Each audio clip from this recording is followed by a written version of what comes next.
confesión y la limpieza del pecado. La confesión y la limpieza del pecado. Allá todos ustedes que nos ven en televisión pueden ver que tenemos una escenografía navideña. Estamos en el mes de diciembre del año 2011 y estamos llegando hasta sus hogares a través de esta programación Vida Nueva para el Mundo.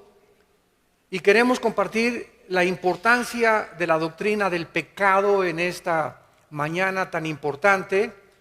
Y es muy interesante que nosotros podamos asimilar y entender por qué Dios nos dice que seamos santos, porque Él es santo. En la primera carta de Juan, capítulo 1, versículo 5 en adelante, dice así la palabra de Dios. Este es el mensaje que hemos oído de Él y os anunciamos: Dios es luz y no hay ningunas tinieblas en Él. Si decimos que tenemos comunión con Él y andamos en tinieblas, mentimos y no practicamos la verdad. Pero si andamos en luz como Él está en luz, tenemos comunión unos con otros y la sangre de Jesucristo, su Hijo, nos limpia de todo pecado. Si decimos que no tenemos pecado, nos engañamos a nosotros mismos y la verdad no está en nosotros. Si confesamos nuestros pecados, Él es fiel y justo para perdonar nuestros pecados y limpiarnos de toda maldad. Si decimos que no hemos pecado, le hacemos a Él mentiroso y su palabra no está en nosotros. Esta conferencia es tan importante para todos ustedes como no se imaginan, porque les va a ayudar a disipar muchísima confusión y muchísimas tinieblas en lo que se trata acerca de la doctrina del pecado. El profeta Amós en el capítulo 3, versículo 3 del Antiguo Testamento hizo esta pregunta: ¿podrán dos caminar de acuerdo si no estuvieran juntos? ¿O podrán dos juntos caminar si no estuvieran de acuerdo? Creo que es lógico que si vamos a caminar con Dios y la Biblia nos dice que Él es luz, es necesario que estemos bajo la luz. Porque si Dios es luz y nosotros estamos en tinieblas, la palabra tinieblas en la Biblia siempre se relaciona con el pecado. La luz y la santidad, las tinieblas y el pecado. Entonces, si Dios es luz, tenemos que caminar, acercarnos a la luz y estar bajo la luz para que Él pueda darnos dirección. En el momento que pecamos, nos salimos del camino de la luz y nos vamos por el camino de las tinieblas y podemos decir que somos cristianos. Podemos decir que venimos a la iglesia el domingo. Pero si nosotros no estamos caminando en la luz con Dios, nuestra vida no tiene dirección, no tiene propósito, no tiene sentido. Hay confusión, hay tristeza, hay amargura, no sabes a dónde vas, haces compras que te arrepientes después, tomas decisiones que te lamentas después. ¿Por qué? Porque las hiciste bajo las tinieblas y no las hiciste bajo la luz. Entonces, ¿cómo es posible que un Dios santo, como lo revela la Biblia, pueda tener comunión con nosotros que somos pecadores? ¿Cómo puede un Dios infinitamente santo tener comunión con seres humanos como nosotros? La Biblia nos ofrece la respuesta y vamos a comenzar a estudiar y a entender la doctrina del pecado. La Biblia reconoce que el pecado es el problema del ser humano. Shakespeare decía que era el defecto trágico. Carlos Marx lo atribuyó a la lucha de clases. Sigmund Freud, el padre de la psicología moderna, lo atribuyó al medio ambiente. Y así ha habido psicólogos, antropólogos, sociólogos, personas que han tratado de atribuir por qué el hombre se comporta como se comporta, por qué el hombre ha llegado en el siglo XXI a deshumanizarse al grado de que hemos llegado a una degradación moral estratosférica. Y la Biblia nos dice que nacimos con una condición pecaminosa que se llama la antigua naturaleza caída adámica. Hemos recibido por herencia todos los seres humanos lo que se llama una infección. En otras palabras, nacimos infectados. Desde Adán a nuestros días, todas las generaciones de los seres humanos, y la Biblia le llama a esta infección el pecado. Este pecado nosotros lo vemos y lo corroboramos en la experiencia con los niños. Y vemos que la Biblia, el diagnóstico que Dios nos da es correcto. A los niños, al año y medio, un niño de año y medio o 2 años es el dictador número 1 de su casa.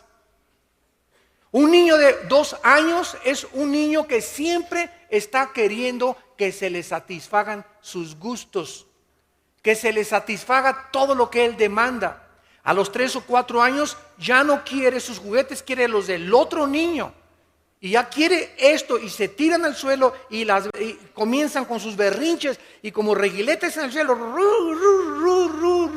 hasta que nosotros entendemos que esta naturaleza de rebelión, de autosuficiencia, de demandar y de pedir, yo soy el rey que tiene los niños, y aunque son inocentes de esa condición, nosotros nos damos cuenta que ¿quién les enseñó a portarse mal? A los niños no les enseñamos a portarse mal, ya lo traen de naturaleza, les enseñamos a portarse bien. Porque la maldad viene inherentemente pegada a la naturaleza humana. Ahora, esta condición que se llama pecado, Cristo en la cruz del Calvario pagó por ella. Porque si tú hubieras muerto con esta infección, o si tú mueres con esta infección que se llama pecado, la paga del pecado es la muerte. El salario que esta infección demanda es la muerte, la separación eterna de Dios. Cristo en la cruz del Calvario paga por la condición con la cual nacimos, para que ningún ser humano pueda decir en el día del juicio, ah, Señor, ¿y yo qué culpa tengo del tonto de Adán que me heredó esta infección? Ahora sí que lo que él hizo me lo estás atribuyendo a mí. ¿Yo qué culpa tengo de haber nacido en pecado? Bueno, para que toda boca se callara y para que nadie juzgara a Dios como un ser injusto, Dios mismo, Él mismo, paga por esta infección con la cual tú y yo nacimos. Y Dios nos dice que cuando Cristo muere en la cruz, Él paga por el castigo y la condenación eterna, que esta condición con la cual nacimos nos iba a llevar al infierno eternamente si Él no hubiera pagado por nosotros. Entonces, esta condición es la que pagó Cristo.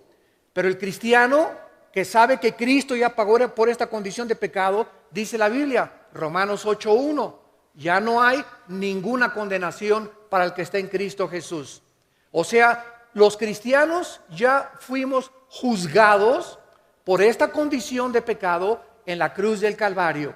Dice Juan 5:24, porque cualquiera que oye mi palabra y crea al que me envió, no vendrá a condenación.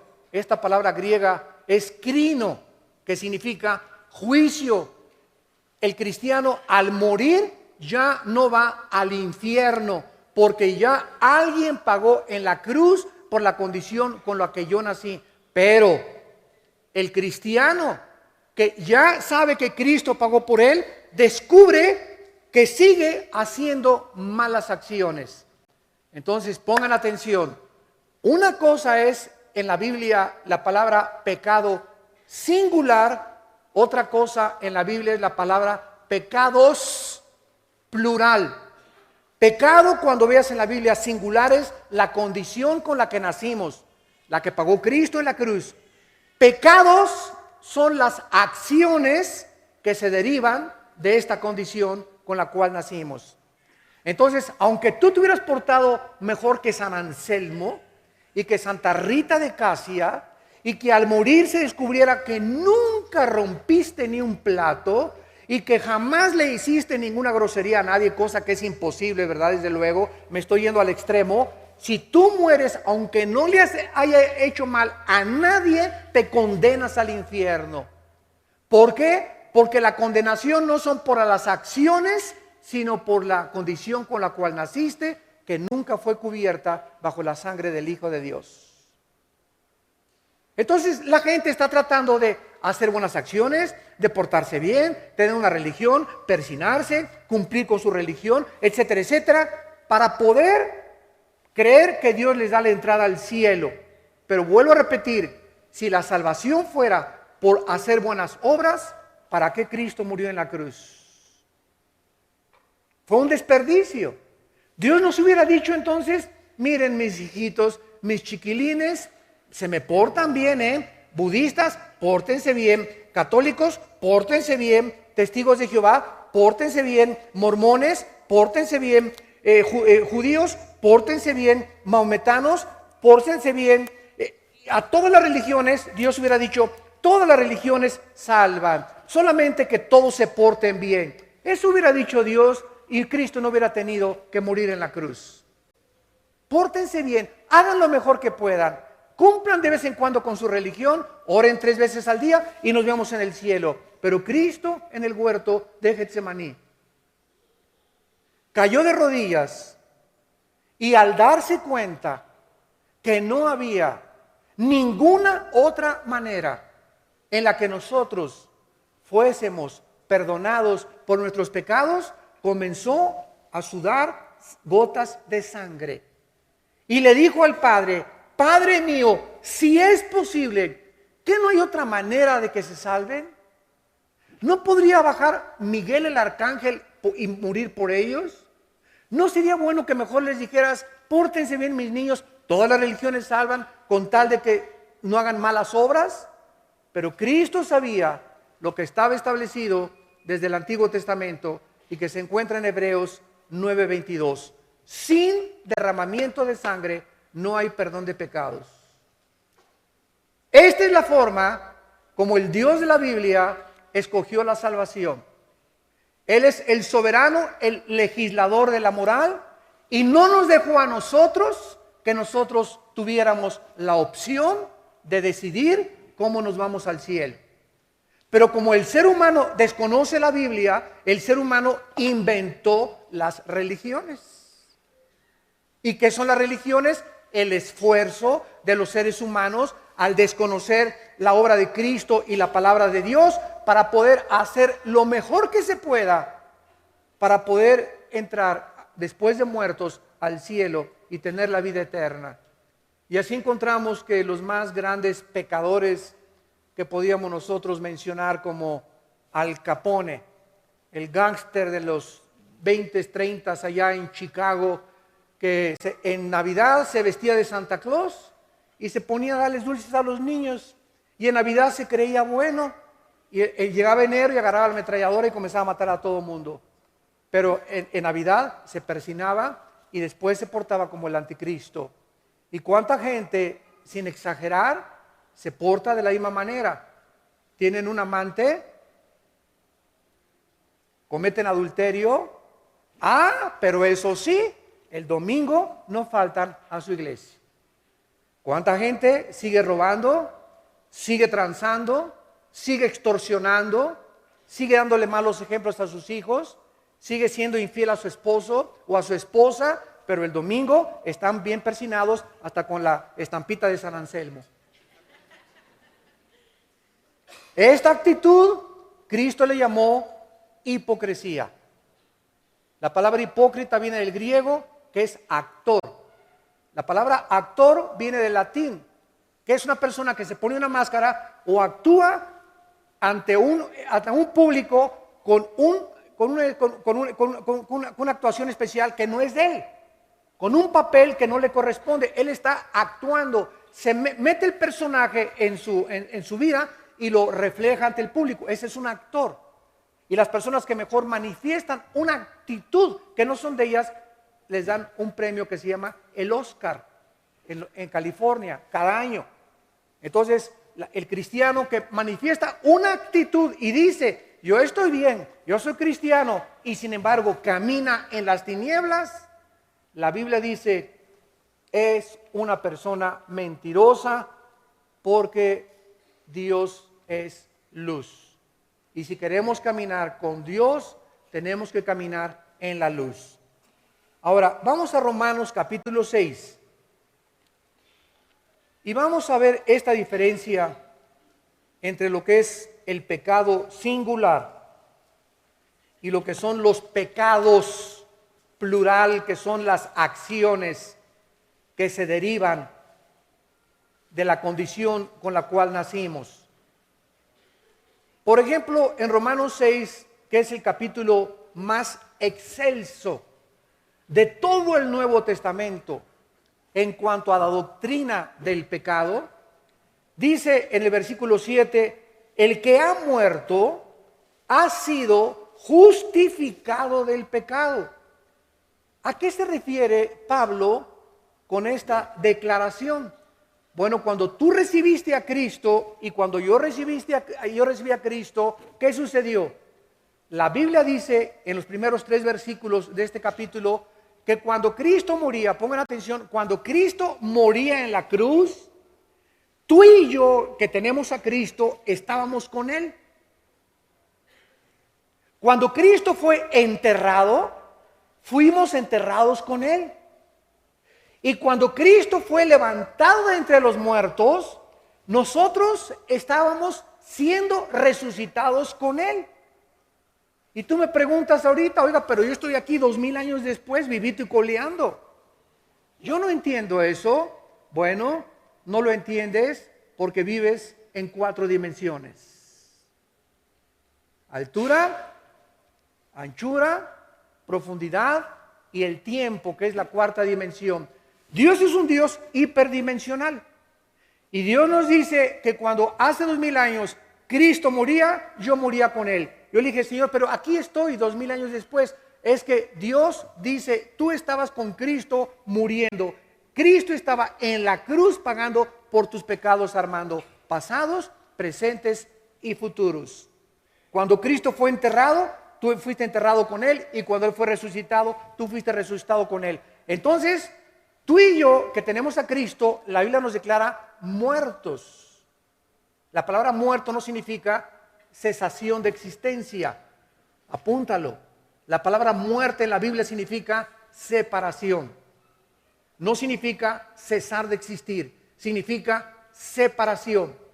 Estamos separados ante los ojos de Dios del juicio final. Ya Dios no nos va a juzgar porque nos juzgó ya en la cruz. Ya Dios no nos puede juzgar 2 veces porque ya nuestro juicio lo llevó Cristo y ahora somos nuevas criaturas en Él. El mundo no lo conoce, pero Dios sabe que somos nuevas criaturas en Cristo. Voy a explicarlo en otros términos. Viene ante la silla eléctrica el pitirijas, tijas, cuijas.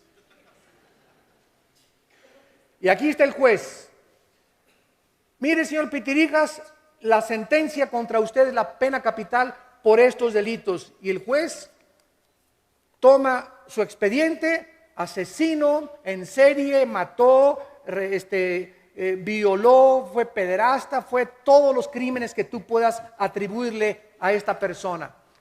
Esto es lo que dice el expediente, y el juez, el jurado, dicta que el Pitirijas es culpable. Entonces el Pitirijas lo sientan en la silla eléctrica y se ejecuta la sentencia de la pena de muerte sobre el Pitirijas.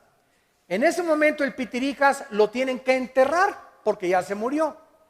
Si el Pitirijas resucitara y se le apareciera al juez, el juez que lo sentenció, en el momento en que el Pitirijas murió, el juez destruyó su expediente.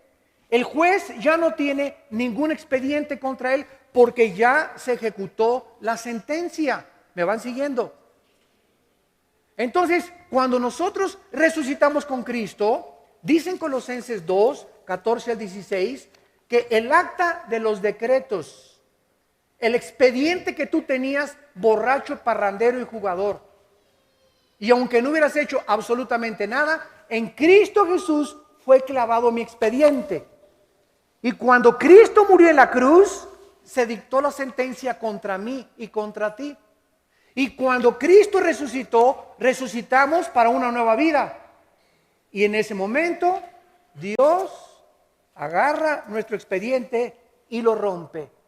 No existe ya ningún cargo, ninguna acusación, ninguna condenación contra tu vida ni contra mi vida. Porque Cristo lo pagó todo. Absolutamente todo. Y ya no tengo que acordarme de lo que hice hace 5 años, de lo que hice hace 10 años, de lo que hice antes de que fuera cristiano, los 10 abortos que tuviste, mataste a 30 personas. No importa que tus pecados hayan sido tan negros como el carbón, la sangre de Cristo los limpió eternamente.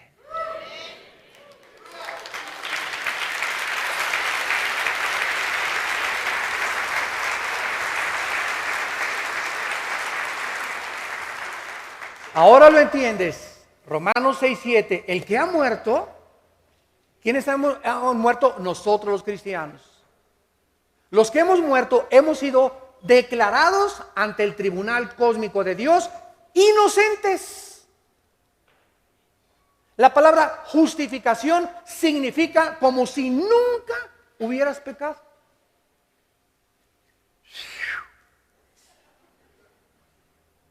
El ladrón junto a la cruz volteó y le dijo: Señor, acuérdate de mí cuando vengas en tu reino.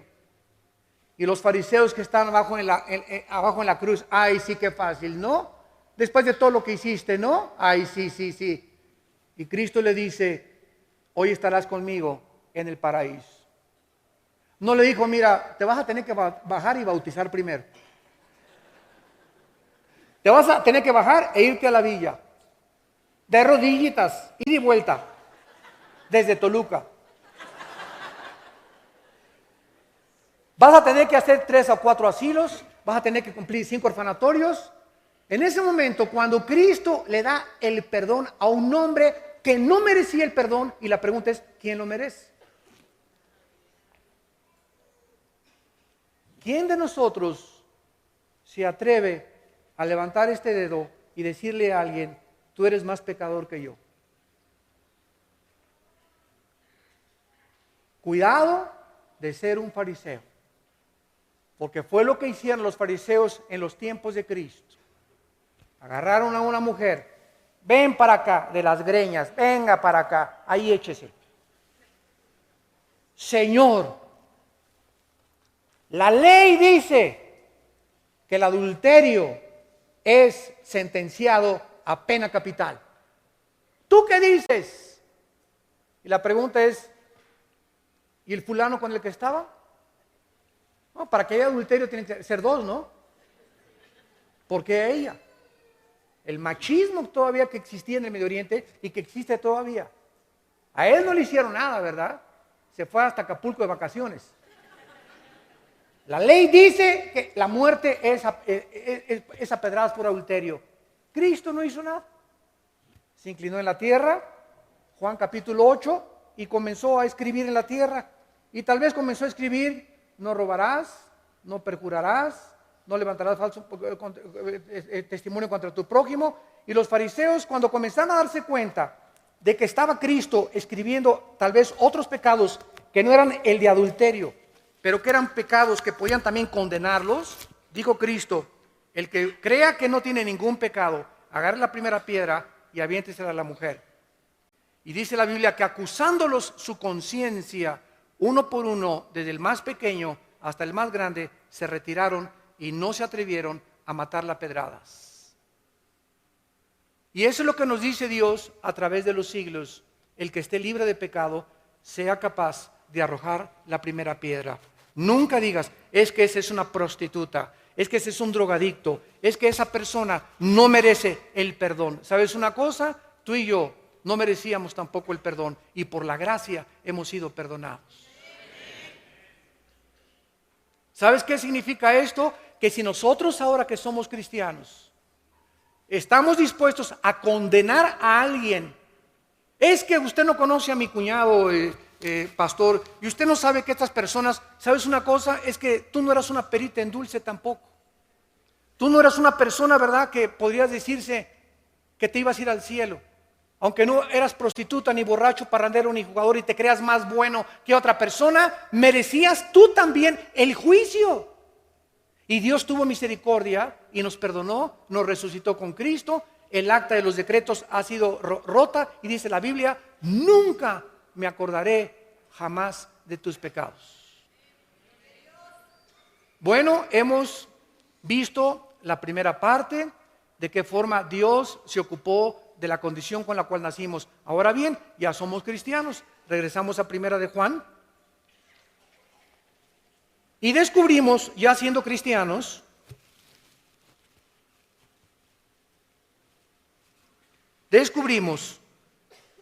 que seguimos pecando, ¿no es verdad? En otras palabras, que seguimos cometiendo malas acciones. Un cristiano no es una persona que ya no peque. Es una persona que ha sido perdonada de sus pecados. Pero no es una persona que sea mejor que otra persona. Simplemente somos pecadores, igual que todos los demás.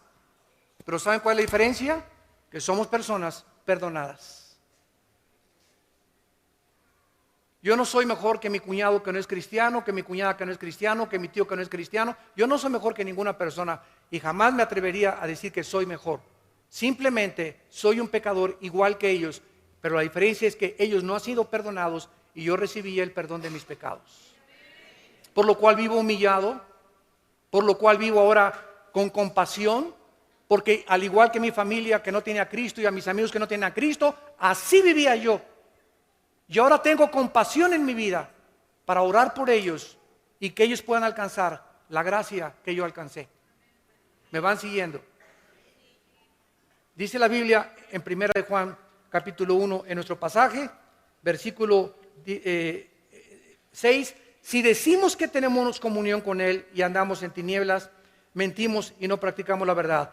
Pero si andamos en luz, como Él está en luz, tenemos comunión unos con otros y la sangre de Cristo nos limpia de todo pecado. Vean esto con atención. Aquí está la luz, aquí están las tinieblas.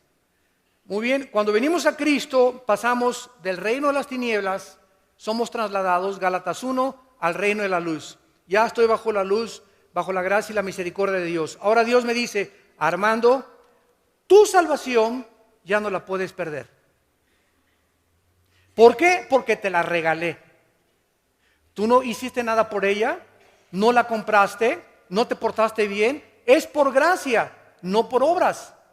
Pero ahora, si tú pecas, te vas a salir de la luz y vas a regresar a las tinieblas. No vas a dejar de ser cristiano, pero puedes regresar a las tinieblas y cuando estés en las tinieblas, cuando en tu vida haya pecado no confesado, el primer síntoma es que no te vas a poder relacionar ya con tus hermanos. Porque solamente estando en la luz podemos tener comunión. Si tú no te llevas con alguien, es porque tú estás en la luz y esa persona no está en la luz. Si tú eres una muchacha que estás guardando tu virginidad y tienes amigas que se acuestan con su novio, no te vas a poder llevar con ellas porque te van a perseguir, te van a criticar, se van a burlar de ti. Si tú eres un hombre que no te emborrachas con tus amigos o con tu familiar,